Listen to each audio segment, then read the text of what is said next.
Good morning, students. Now, today, the chapter what we are going to start of a story that is a mad tea party. So, through this video, we are going to tell you people the summary of this chapter. In this chapter, Alice approaches a large table set under the tree outside the March Hare house and comes across the Mad Hatter and the March Hare taking tea. They rest their elbows on a sleeping dormouse who sits between them. They tell Alice that there is no room for her at the table, but Alice sits anyway. The March Hare offers Alice wine, but there is none. Alice tells the March Hare that his conduct is uncivil, means not social, to which he rejoins that it was uncivil of her to sit down without being invited. Then here also says that she is sitting over here without invitation. This is also not social. The Mad Hatter enters the conversation, opening that Alice here wants cutting. Alice admonishes.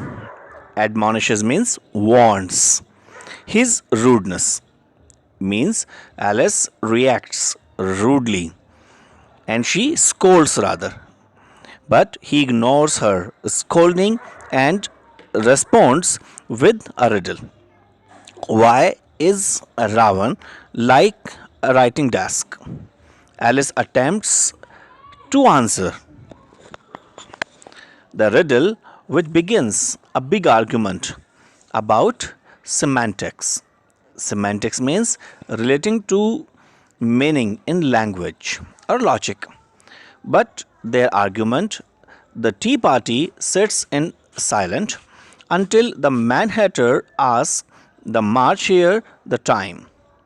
When he discovers that the March Hare's watch, which measures the day of the month, is broken, the Mad Hatter becomes angry.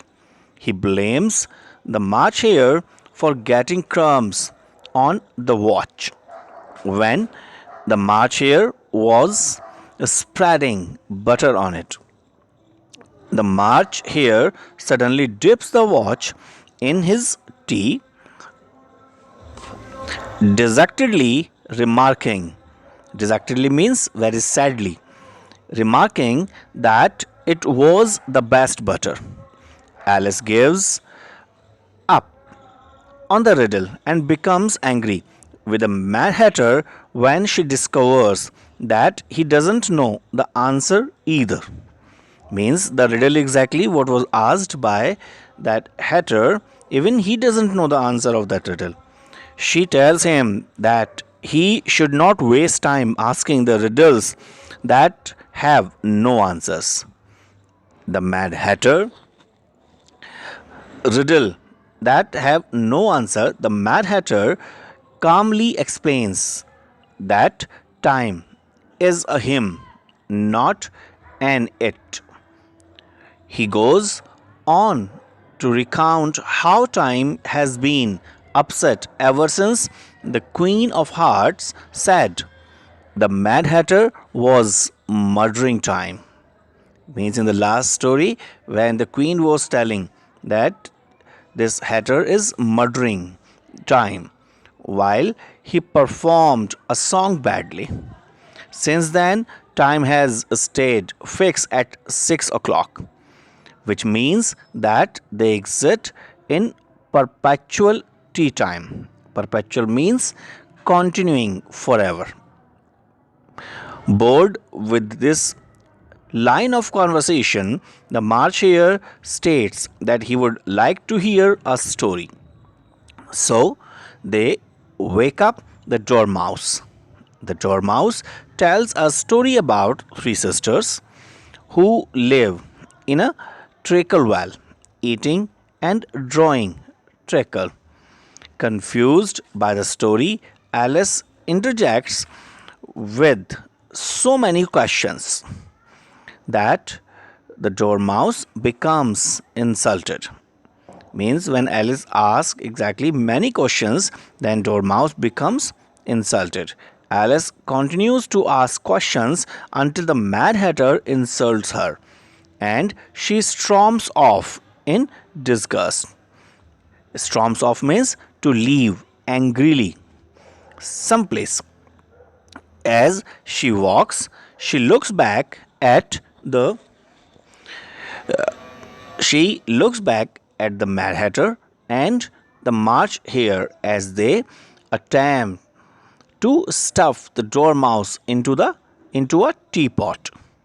In the wood, Alice encounters a tree with a door in it. She enters the door and finds herself back in the great hall.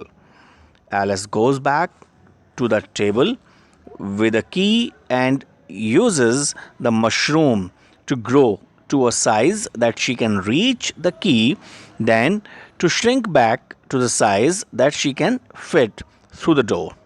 She goes through the door and at last arrives at the passage away to the garden. And the story ends here. So now all the students, you please read the story completely and then you would better understand in a better way. Thank you. Have a nice time.